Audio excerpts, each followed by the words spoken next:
এখন আর থানায় গিয়ে জিডি করতে হবে না। আপনি ঘরে বসেই আপনার হাতের মোবাইলটি দিয়েই জিডি করতে পারবেন।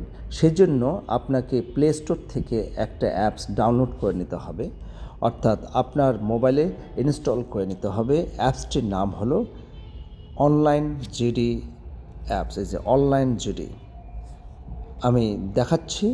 প্রথমে আপনারা যাবেন প্লে স্টোরে, সার্চ বারে গিয়ে টাইপ করবেন অনলাইন জিডি।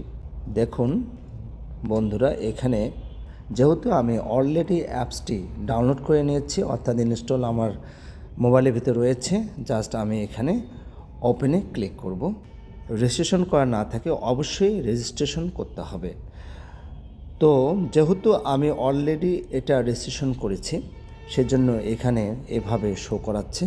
তো একইভাবে আপনাদেরকে রেজিস্ট্রেশন করতে হবে। এখানে আপনার মোবাইল নাম্বার দিতে হবে, দিয়ে আপনাদের কাছ থেকে ভোটার আইডি এটা চাইবে, ভোটার আইডি কার্ড নাম্বারটা চাইবে, এবং দুই দিকের ছবি অর্থাৎ ফেস ক্যাম, অর্থাৎ ছবিটা খুব ভালো করে তুলতে হবে। অর্থাৎ এখানে সবগুলো অপশন যদি মেনে আপনারা করেন, তাহলে খুব সহজেই রেজিস্ট্রেশন করতে পারবেন। এক কথা, রেজিস্ট্রেশন না করলে কিন্তু আপনারা এটাতে প্রবেশ করতে পারবেন না এবং জিডি করতে পারবেন না। তাহলে আমি আবারও বলছি, রেজিস্ট্রেশন করার জন্য আপনার মোবাইল নাম্বার লাগবে, আপনার ভোটার আইডি কার্ডটা অবশ্যই লাগবে, কারণ ভোটার আইডি কার্ড ছাড়া সম্ভব না। ঠিক আছে? তো এখন আমি যেহেতু এটি অলরেডি আমার এখানে রেজিস্ট্রেশন করা আছে, তো আমি আমার নাম্বারটা টাইপ করছি,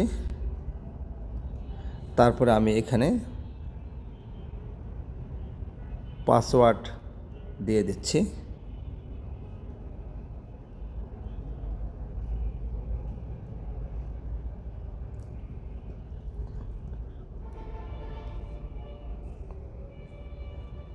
তারপরে আমি প্রবেশে ক্লিক করলাম। দেখুন বন্ধুরা, একদম সহজ। এখন এখানে আমরা কি বিষয়ে করব রেজিস্ট্রেশন, অর্থাৎ আমরা কি বিষয়ে জিডি করব, এখানে কিন্তু কয়েকটা অপশন আছে। আপনার কোনো কিছু হারিয়ে গেছে কি না সেটা দেখুন। এই যে আপনার কোনো কিছু হারানো বা কোনো কিছু পেয়েছেন কি না, বা অন্যান্য আবেদনও কিন্তু রয়েছে, অর্থাৎ কেউ আপনাকে হ্যারাসমেন্ট করছে কি না, বিভিন্ন জাতীয় রয়েছে। তো আমি একটা একটা করে দেখাচ্ছি। এখানে হারানোর মধ্যে রয়েছে, যদি আপনি আমাদের ঢাকা শহরে যেটি সবসময় হারায় তা হলো মোবাইল ফোন। ঠিক আছে? তো এটা জিডি খুব সহজেই করা যায়। কম্পিউটার, যানবাহন, ডকুমেন্ট, কার্ড, গহনা এবং অন্যান্য যদি কোনো কিছু হারায়, তাহলে আপনি সেই বিষয়ে জিডি করতে পারবেন।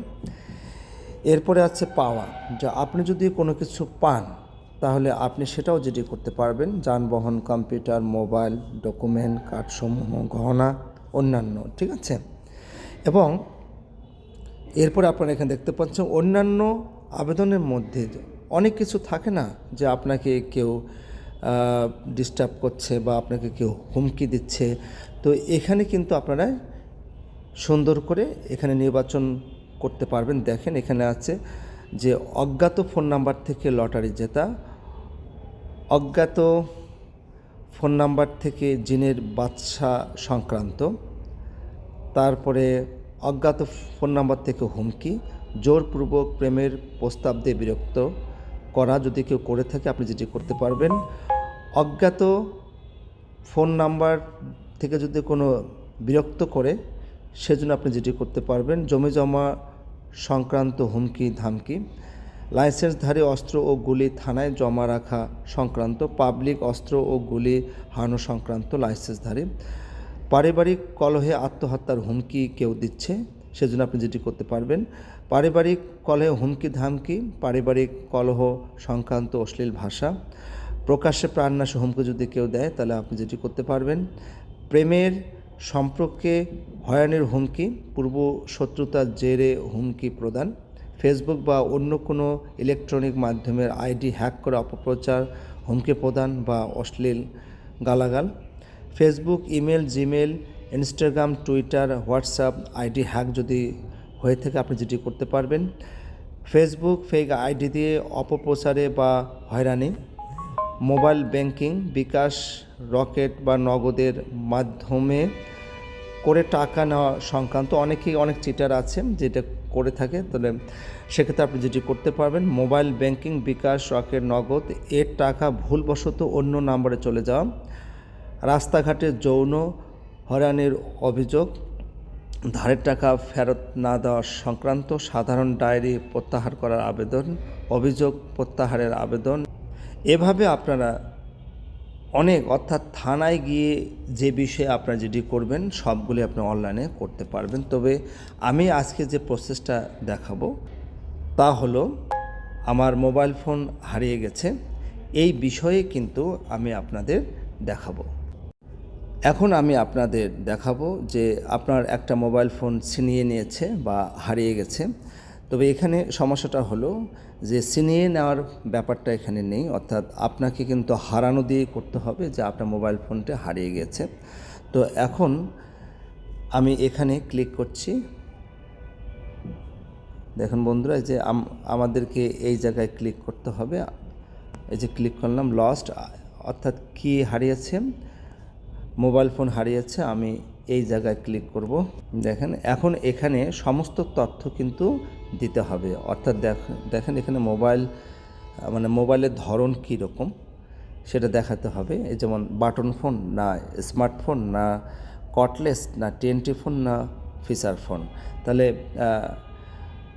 আমাদের কিন্তু অধিকাংশ সময়ে দেখা যায় যে আমরা স্মার্টফোন ব্যবহার করি, তো কাজে আমরা এখানে স্মার্টফোনটা সিলেক্ট করব। এরপরে যখন এটা শেষ হয়ে যাবে তখন মোবাইল অ্যাক্সেসরিজে কিছু দরকার নেই, এখানে কিছু করতে হবে না। ব্র্যান্ডের নাম, অর্থাৎ আপনার যে স্মার্ট যে ফোনটি কোন ব্র্যান্ডের, এখানে স্যামসাং হলে স্যামসাং, হুয়াওয়ে, শাওমি, আইফোন এবং ওয়ানপ্লাস, এখানে কয়েকটা সেটের নাম আছে, যেমন আসুস আছে, নোকিয়া আছে, মাইক্রোসফট আছে, ভিভো আছে, অপ্পো আছে, Google Pixel, LG, Motorola, Walton, BlackBerry, Xperia, মানে বিভিন্ন ব্র্যান্ডের, এখানে যে Symphony, Redmi, Tecno, itel, Realme, অর্থাৎ বাংলাদেশে যতগুলো ব্র্যান্ড পাওয়া যায় সবগুলো এখানে দেওয়া আছে। এরপরে সেই সেটের মডেলটা কত আপনাদেরকে মডেলটা উল্লেখ করতে হবে। সিরিয়াল নাম্বারও কিন্তু দেওয়া থাকে, অর্থাৎ অনেক ক্ষেত্রে ম্যাক, এখানে আপনারা দেখতে পাচ্ছেন ম্যাক অ্যাড্রেস, এটা দিলেও চলে না দিলেও চলে, তবে সিরিয়াল নাম্বারটা কিন্তু আমাদের মোবাইলের যে দুটো IMEI নাম্বার আছে এর নিচে কিন্তু সিরিয়াল নাম্বারটা দেখতে পাবেন। পরিমাণটা একটা পরিমাণ দেবেন যে একটা মোবাইল ফোন হারিয়েছে। অপারেটিং সিস্টেম কি, অবশ্যই অ্যান্ড্রয়েড দিতে হবে বন্ধুরা, এখানে আপনারা দেখতে পাচ্ছেন অবশ্যই এখানে দিতে হবে অ্যান্ড্রয়েড। তারপরে আপনারা যেভাবে করবেন, আমি ঠিক যেভাবে বলছি আপনারা কিন্তু সেইভাবে করবেন। যেহেতু আপনার মোবাইলে দুটো IMEI নাম্বার রয়েছে, তো এখানে দুটা IMEI নাম্বার দিতে হবে, ব্যাটারির তথ্য দিতে হবে। যদি মোবাইল ফোনটি হারিয়ে যায় আপনার অবশ্যই আপনার কোন মোবাইল ফোনটি হারিয়ে গেছে যার অনলাইনে সার্চ দিয়ে ব্যাটারির তথ্যটা এখানে দিয়ে দিবেন। আপনি কত টাকা দিয়ে এটা কিনেছেন সেটা এখানে আপনার উল্লেখ করতে হবে। আপনার মোবাইলের র্যাম কত, এখানে র্যামটা দিয়ে দিতে হবে। র্যামটা দিয়ে দেওয়ার পরে আপনারা দেখবেন এখানে কিন্তু লেখা আছে গিগাবাইট না টেরাবাইট না মেগাবাইট, সেটা কিন্তু উল্লেখ করে দিতে হবে। তারপরে এখানে আপনারা দেখতে পাচ্ছেন যে রোম আছে, রোম কিন্তু একইভাবে এখানে লিখে দিবেন। 32 হলে 32, 64 হলে 64, 128 হলে 128, 256 হলে 256, অবশ্যই গিগাবাইট আপনাদের উল্লেখ করে দিতে হবে। এভাবে দেওয়ার পরে এখানে জরুরি যোগাযোগ করার জন্য আপনার ওয়াইফের বা ভাইয়ের অথবা বোনের এখানে নামটা দিতে হবে। সম্পর্ক কি, এখানে স্ত্রী, মা, বাবা, ভাই, বোন, মানে সম্পর্কটা উল্লেখ করে দিতে হবে। নিজেরটা দেওয়ার দরকার নেই, অর্থাৎ এখানে কিন্তু আমাদের যে আত্মীয় স্বজন আছে, আপনজন আছে, তাদের যে কারো একটা নাম্বার এখানে আপনাদের দিতে হবে। আর আপনার ভোটার আইডিতে আপনি যে এলাকার মানুষ, আপনার ভোটার আইডিতে যে সমস্ত তথ্য আছে, স্থায়ী ঠিকানা এবং বর্তমান ঠিকানা, বিশেষ করে স্থায়ী যে ঠিকানাটা সেটা এখানে দিয়ে দেবেন। যেমন এখানে ঢাকা, রাজশাহী, খুলনা, বরিশাল, অর্থাৎ আপনি যে বিভাগের মানুষ সেটা দিয়ে দেবেন, জেলার নাম দিয়ে দেবেন, থানা দিবেন, মানে ইউনিয়ন দেবেন এবং গ্রাম দেবেন, ঠিক আছে। এরপরে আপনি যাবেন হচ্ছে পরবর্তীতে। এখন এখানে জরুরি যোগাযোগ কার সাথে করবে সেটা কিন্তু দিয়ে দিতে হবে, ঠিক আছে। এবং বিভাগ দিতে হবে, জেলা, নির্বাচন। এভাবে আপনাদের ধাপে ধাপে এগুলো কিন্তু ফিল আপ করতে হবে, ঠিক আছে।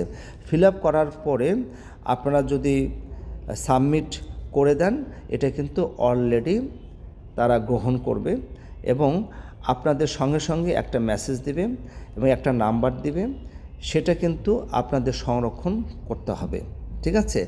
তো এখানে যেভাবে প্রসেস দেওয়া আছে, শুধু একটা কথা মনে রাখবেন, আপনার ভোটার আইডিতে যেভাবে দেওয়া আছে, যে নামে দেওয়া আছে, বাবা মায়ের নাম, মায়ের নাম, আপনার স্থায়ী ঠিকানা, সবগুলো সুন্দর করে দিলে এবং এখানে আপনার যে মোবাইল ফোনটি হারিয়ে গেছে এটা কালার কীরকম, সব কিছুই দিয়ে যদি আপনারা সাবমিট করেন, একদম অল্প সময়ে সাবমিট করার সঙ্গে সঙ্গেই জিডি কিন্তু হয়ে যাবে। আমি আপনাদের দেখাচ্ছি যে এখানে কিন্তু আমি অলরেডি একটা জিডি করেছি, যেহেতু আমার মোবাইল ফোনটি হারিয়ে গিয়েছিল। তো জিডি করার পরে এখানে অপেক্ষমান আবেদন কিন্তু এভাবে থাকবে। আর যদি এটা নিষ্পত্তি হয়ে যায়, যদি আমি আমার মোবাইল ফোনটি ফেরত পাই, তাহলে এখানে কিন্তু থাকবে। তো আমি আপনাদের দেখাচ্ছি যে জিডি করার পরে বন্ধুরা, এভাবে জিডি করার পরে আপনাদের জিডি নাম্বার দিয়ে দেওয়া হবে। এই যে দেখুন, এখানে কিন্তু এভাবে থাকবে যে dear Tushar Chandra Roy, your information has been recorded into general diary, অর্থাৎ জিডি বিয়ারিং জিডি নাম্বার। দেখুন বন্ধুরা, এখানে 384 এবং কত তারিখে করেছি এবং ট্রেকিং নাম্বার কত, সবই কিন্তু দেওয়া রয়েছে। এবং এটা আমি করেছি থানা সোনারগাঁও, নারায়ণগঞ্জে, ঠিক আছে। জিডি করার পরপরই কিন্তু এরকম একটা নাম্বার আপনাকে দিয়ে দেবে, সেটা আপনাদের সংরক্ষণ করতে হবে। বন্ধুরা, জিডি করার পরে এরকম একটা অটো আবেদন কিন্তু অনলাইনে সৃষ্টি হবে। তা হলো, যেমন এখানে আছে বরাবর অফিসার ইনচার্জ সোনারগাঁও থানা, নারায়ণগঞ্জ জেলা, এরকম একটি আবেদন অটো জেনারেট হবে। এভাবে আপনারা ঘরে বসে সমস্ত তথ্য ফিল আপ করে ঘরে বসে আপনারা যেটি করতে পারবেন। আশা করি আপনারা বুঝতে পেরেছেন। আজকে এ পর্যন্তই। সবাই ভালো থাকবেন।